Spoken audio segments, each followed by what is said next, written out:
Good morning. আমি কালকে বড়মার কাছে একটা না ভীষণ সুন্দর একটা অভিজ্ঞতা সঞ্চয় করি। আমি জানতাম না যে ভগবান এতে সন্তুষ্ট হয়, মানে ভগবানকে সন্তুষ্ট যে কী করে করা যায়, কাল আমি সেটা জানলাম। কাল যখন বড়মার কাছে গিয়ে পুজো দিচ্ছি আমরা চারজন, তো আমাদের সাথে যিনি ছিলেন তিনিও দাঁড়িয়ে আছেন, ওখানকার যেসব পুলিশরা আছেন ওনারাও আছেন, লাইনটাও আছে পেছন থেকে। তো কারুর কোনো অসুবিধা নেই, কারুর কিছু নেই। হঠাৎ দেখলাম প্রচণ্ড জোর একটা ধাক্কা পেছন থেকে আমাকে, ফাঁকা জায়গা কিন্তু, মানে আমি আর আমার হাজব্যান্ড মানে বাবুন দুজনে মায়ের ডান দিকটা দাঁড়িয়ে আছি, আর একটু গ্যাপ দিয়ে আমার দুই ছেলে, মানে আমার ছেলে আর সঙ্গে দুজনে একটু গ্যাপে দাঁড়িয়ে আছে, আর ওই ভদ্রলোক ওদিকেই দাঁড়িয়ে আছে। তা পুজো করছেন তখন পুরোহিতরা ওখানে, পুজোটা দিয়ে আমরা তো আনন্দে বললাম যে একদম বিভোর মাকে ওরকম সামনে থেকে দেখছি ফার্স্ট টাইম। তো ধাক্কাটা দেওয়াতে আমি একটু বেসামাল হয়ে যাই, জাস্ট বাবুন আমাকে ধরে নেয়, তাই না হলে ওখানে আমি পড়তামই। তো দেখছি এক ভদ্রমহিলা হঠাৎ করে কোথা থেকে এসেছেন জানি না, এসে ওই আমাদের মধ্যে ঢুকে গিয়ে প্রচণ্ড জোর একটা ধাক্কা মেরেছে। এবার যখন ওরকম হয়েছে তখন আশেপাশের লোকজন একটু আশ্চর্য হয়ে গেছে। তো ভদ্রমহিলাকে আমি বলছি, আপনি ধাক্কা মারছেন কেন? এখানে তো কেউ নেই, আপনার যদি পুজো দেওয়ার থাকে আগে আপনি দিয়ে দিন, আমরা তো দাঁড়িয়ে আছি, আমাদের অত তাড়া নেই, আমরা পুজো দিতে এসেছি এখানে। ভদ্রমহিলা আমাকে বললেন যে ধাক্কাধাক্কি না হলে কি আর পুজো হয়? পুজো তো তখনই হয় যখন ধাক্কাধাক্কি হবে। আমি এরম কথা কোনোদিন এর আগে শুনিনি। তো আমি পুরোহিতকে বললাম যে আপনি ওনার পুজোটা আগে নিয়ে নিন, আমাদের পুজোটা একটু রাখুন, ওনার পুজোটা নিয়ে নিন, তারপর আমরা পুজো দেবো। অত আমাদের তাড়া নেই মায়ের কাছে এসে। না, আমার লাইফে ফার্স্ট এরম অভিজ্ঞতা। খুব তাড়াতাড়ি নমস্কার করলো, করে উনি বেরিয়ে গেলেন। দেখে মনে হলো উনি হাউস ওয়াইফ, কারণ সাজগোজে বোঝা যায় ইভেন অবাঙালি। তো ওনাকে উনি চলে গেলেন। তো আশ্চর্য, আমাকে যত যে ধাক্কা মারলো, আমি প্রথমে একটু আশ্চর্য হয়ে গিয়েছিলাম যে ফাঁকা জায়গায় পুজো হচ্ছে, হঠাৎ করে কী করে ঢুকে পড়লো, পড়ে গিয়ে উনি ধাক্কাটা মারলেন। তো দেখলাম যে আমার সবই অক্ষত আছে, আর ফোন বা কোনো কিছু আমার হাতে থাকে না, কারণ এইসব নিয়ে আমি রাস্তা হাঁটতে পারি না। ওই ফোন আমার ছেলেদের কাছে থাকে, আমার নয় আমার হাজব্যান্ডের কাছে আমার ফোন থাকে, আর ফোনটা তখন ওর কাছেই ছিল, মানে আমার বরের কাছেই ফোনটা ছিল, আর পুজোটাও সবে দেওয়া হয়েছে। হ্যাঁ, তো আমার লাইফে এই প্রথম অভিজ্ঞতা যে ধাক্কাধাক্কিতে ভগবান সন্তুষ্ট হয়। আমার কিন্তু এটা জানা ছিল না, আমি কাল জানলাম। মানে ওনার ওই কথা শুনে ওনাকে মানুষ, মানে পুলিশ ওখানে যারা ছিলেন, ওনাকে ধমক দেবেন কি, ওনার কথা শুনে ওরাও দাঁড়িয়ে গেছে যে ধাক্কাধাক্কি ছাড়া পুজো হয় না। তো এটা আমার অভিজ্ঞতা। তো আমার মনে হলো যে আপনাদের বলাটা দরকার যে ভগবান সন্তুষ্ট হয় ধাক্কা মারলে। এটা আমার অভিজ্ঞতাটা ছিল না। আমার ছেলেকে একটু দেখে নাও, কই দেখি।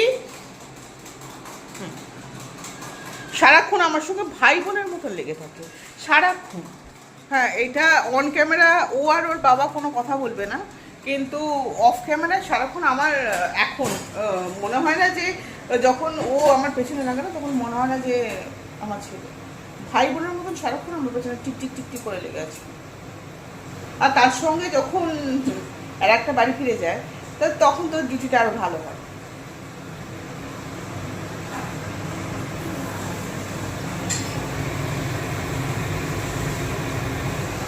এটা হচ্ছে চিংড়ি মাছের মালাইকারি। আমি বললাম আমি সচরাচর রান্নাঘরে আসি না।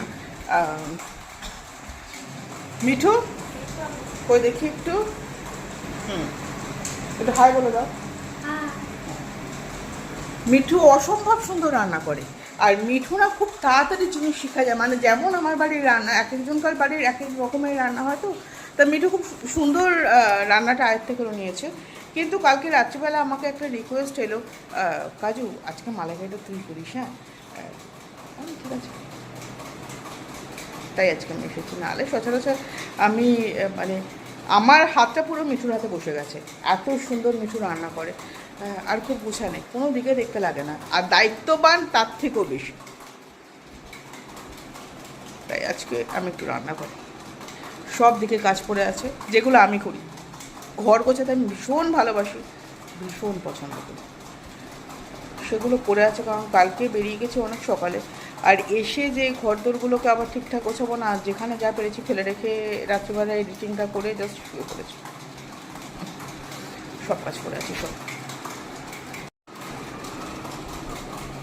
আমার ছেলে এখন ডায়েটিং করছে, যেটা হয়ে থাকে এই বয়সে আমিও করতাম, জানো তো, তখন আমি প্রচণ্ড মেপে খেতাম আর মায়ের কাছে ঠ্যাঙা নিয়েও খেতাম, হ্যাঁ, যে কেন খাবি না, মায়েরা তো বোঝে না, সেটা এখন আমি বুঝতে পারি। হ্যাঁ, তো কালকে রাত্রিবেলা আমি পিৎজা কিনে নিয়ে এসেছিলাম, খেতে পারিনি, মানে একটা স্মল সাইজের পিৎজা আমি এখনও পর্যন্ত পুরোটা কোনো দিনই খেতে পারিনি, তো রেখে দিয়েছিলাম যে ব্রেকফাস্টে খাবো বলে। ছেলে 2 ওটস খেয়েছে আর আমি, আর একজনের সাথে একটু আলাপ করে, সেও আমার ছেলে, আমি হাজারো সন্তানের মা।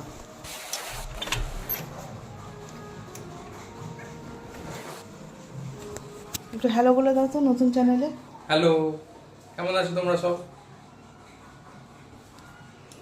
ও হচ্ছে আমার ছেলে, দেখতে পাবে, মানে এর এতটা, আমার ছেলেটা এত ভালো, ক্লাস 6 থেকে 12 পর্যন্ত এই গাধা পেটাচ্ছে, মানে পাওয়ার আছে বাচ্চার, মানে বিশাল পাওয়ার, বিশ্বাস করো, তোমরা আস্তে আস্তে দেখতে পাবে, সবে তো শুরু করেছি কাল থেকে, মানে বিশাল পাওয়ার, 6 থেকে করছে, 6 থেকে এই গাধাও পিটিয়ে যাচ্ছে,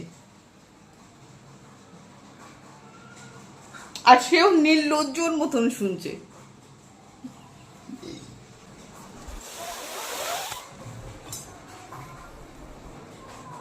আর একজন ধ্যানে বসেছে, হয় না হঠাৎ হঠাৎ করে ভর হয়,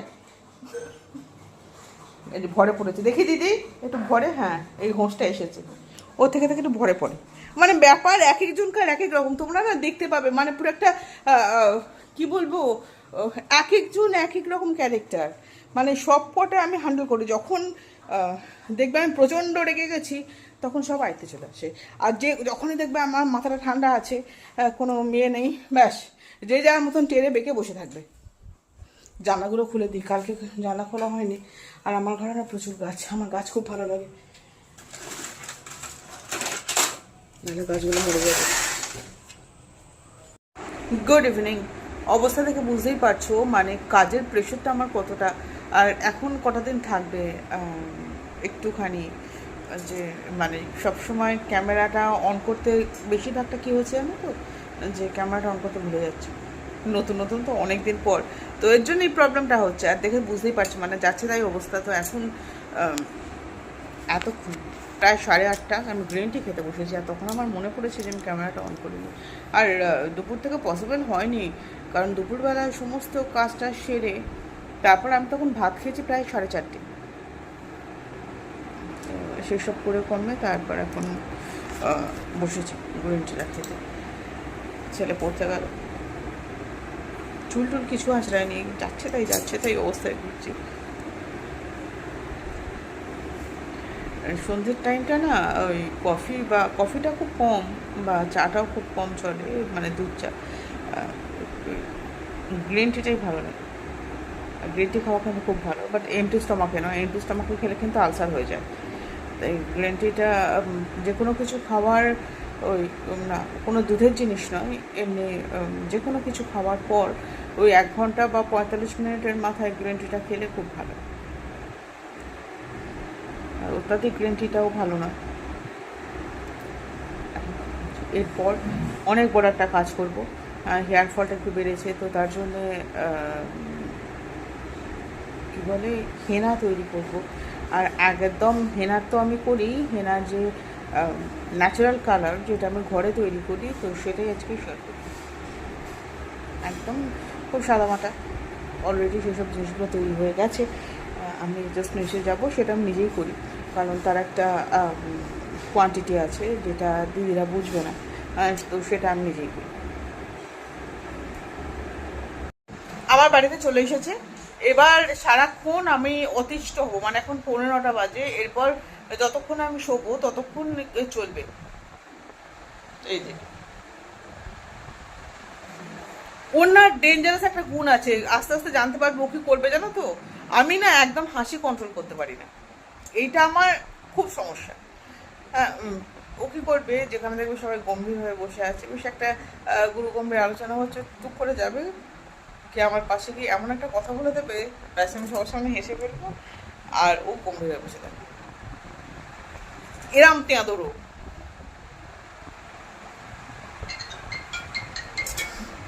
ফুচকার সঙ্গে কখনো সমঝোতা করতে নেই, বুঝলে। এখন বাজে 9:15।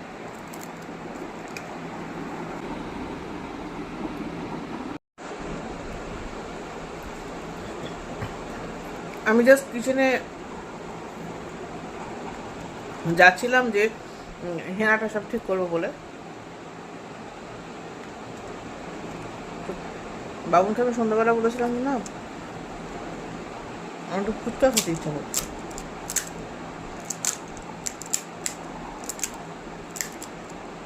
ইচ্ছে করছে বলেছি, আমি বলিনি আনতে।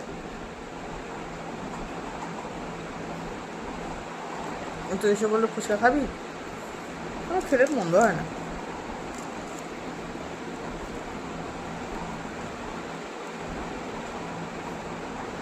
আমার না এগুলো খুব ভালো লাগে, ওই খুব দামি গিফট, এগুলো আমার ঠিক পোষায় না। দেখো, গিফট এমন একটা জিনিস যে মানুষের যখন, যে মানুষের শখ থাকবে সে কিন্তু শৌখিন হবে, আর সে তার স্বপ্নগুলো, নিজের শখগুলো নিজে হতে পূরণ করে নেবে। তার জন্যে ওই প্রিয় মানুষের পকেটের দিকে তাকিয়ে সে কখনোই থাকবে না। তো তার জন্যে আমি এটা বললাম যে না, আমি সবার জন্য বলছি না, আমি বলছি শৌখিন যারা হয়, যারা ভীষণভাবে শৌখিন হয়। কিন্তু আমার এই জিনিসগুলো খুব ভালো লাগে, এই ছোটো ছোটো এই জিনিসগুলো হাজার কাজের মাঝে মনে রাখা, এগুলো।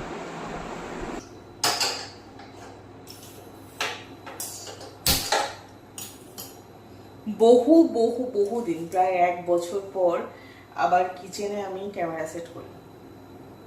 1 বছর। এতক্ষণ আমরা 4জনে, একজনকে দেখাইনি এখনো, আমরা 4জনই থাকি বাড়িতে, বাকি সব দিদিরা আসে, এসে চলে যায়। যিনি আমাদের মায়ের মতন আগলে রেখেছেন সেই দিদি ছত্রছায়াতে আমরা থাকি। তো গল্প করছি, তারপর এখন আমার মনে পড়েছে যে আমি কিচেনে আসবো, মানে অভ্যেসটা চলে গেলে যেটা হয়। তো চলো, হেনাটারও তো ব্যবস্থা করতে হবে, কারণ কাল সকালবেলাই করবো। আর হেনাফেনাগুলো যা ওয়েদার না, এখন একটু তাড়াতাড়ি করি না। কোনো কালার খারাপ আমি এটা কখনোই বলছি না, বাট ঘরের তৈরি জিনিসের কিন্তু আলাদাই হয়, একদম অন্যরকম হয় ঘরের তৈরি জিনিস।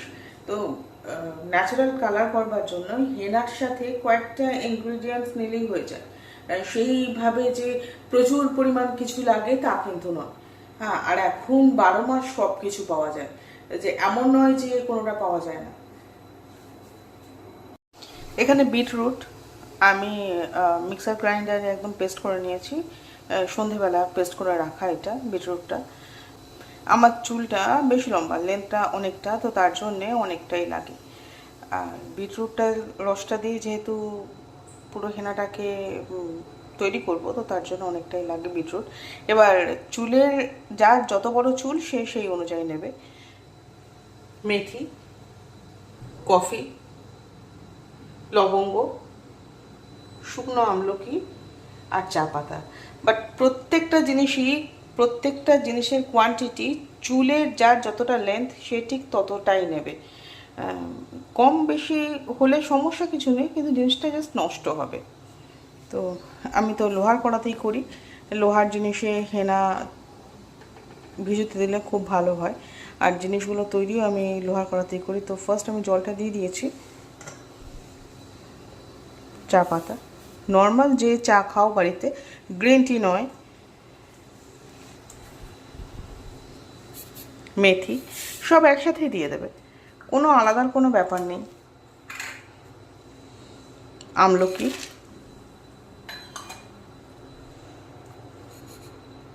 কফি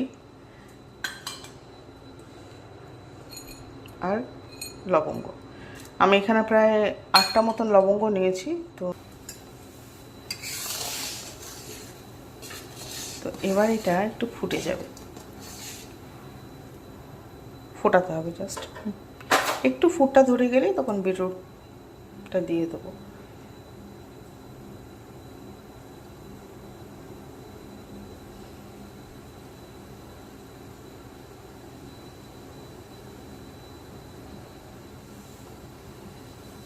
এবার দেবো আমি বিটরুটটা।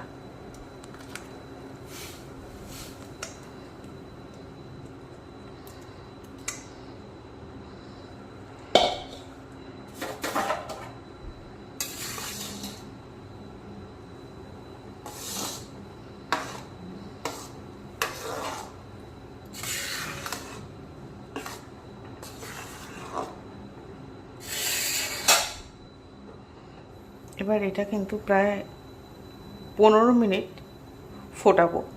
তারপর এটা 15 মিনিট ফোটাবো, তারপর সেদ্ধ হয়ে যাওয়ার পর সব কিছু, তখন এটাকে ঠান্ডা করব, ফ্যানের তলায় দিয়ে ঠান্ডা করে তারপর ছেঁকে হেনাটা এটা দিয়ে তৈরি করব। আবার পরে দেখা হচ্ছে। আর লেবুটা কিন্তু অ্যাড করবে না, যদি ন্যাচারাল হেয়ার কালার করতে চাও তো হেনায় লেবুটা অ্যাড করো না। লেবুতে না কি করে, যেহেতু এটা হোমমেড, তো লেবুতে মানে পাতি লেবুর কথা বলছি আমি, লেবুতে কিন্তু কালারটাকে অতটা চুলে ধরতে দেয় না, মানে কালারটা কেটে যায়। তো তার জন্যে লেবুটা অ্যাড করো না। কোনো সময় লেবুর রস তার সঙ্গে ডিম দিয়ে মাথায় মেখে নিও, ওটা আরও ভালো হবে। নেমে গেছে আমার হেনা করার সমস্ত জিনিসপত্র। তো এবার এটা ঠান্ডা হলে তারপর এটা ছেঁকে হেনাটা গোলা হবে। প্রচুর রাত হয়ে গেছে, মানে ঘুমটা খুব পেয়ে গেছে, আর চুলটুলো মাথা হয়ে গেছে আমার সাথে। কিন্তু এটা কালকে আমি সকালবেলা মাখার সময় এতে আমি কিন্তু ডিমটা দিয়ে নেব, কিন্তু দেখো না যাচ্ছে তাই অবস্থা। তো আজকে বললাম কাজের প্রেশারটা প্রচুর আছে। কালকে সকালবেলা আমি কিন্তু এটা মাখার সময় ডিম দিয়ে নেবো, কাঁচা ডিম 2টো অ্যাড করবো, দিয়ে তারপর মাখবো।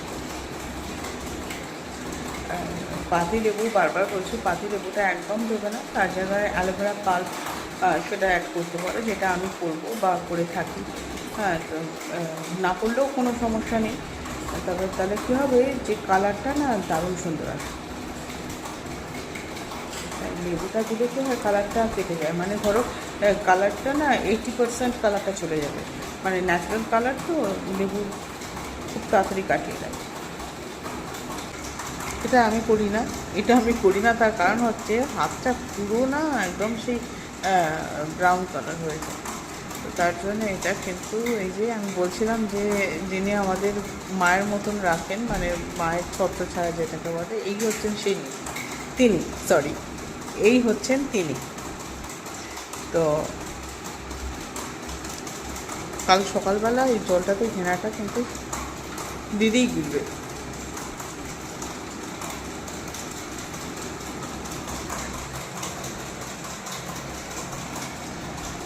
চলো দাদা, সাবস্ক্রাইব করতে কখনোই বলবো না, কারণ এটা সম্পূর্ণ নিজের ব্যাপার। তবে ভালো লাগছে, কারণ তোমরা যদি একটু এগিয়ে দাও তাহলে সেই সাহসটা পাবো এগিয়ে যেতে। টাটা। আর হেনা গোলাটা আর দেখালাম না, ওটা তো নর্মালি, সেটা আমরা সবাই জানি, জাস্ট নর্মাল যার যতটা লাগে ততটা হেনা লাগে। আবার কাল দেখা হবে 2টায়। প্রচুর ঘুম পেয়ে গেছে আজকে।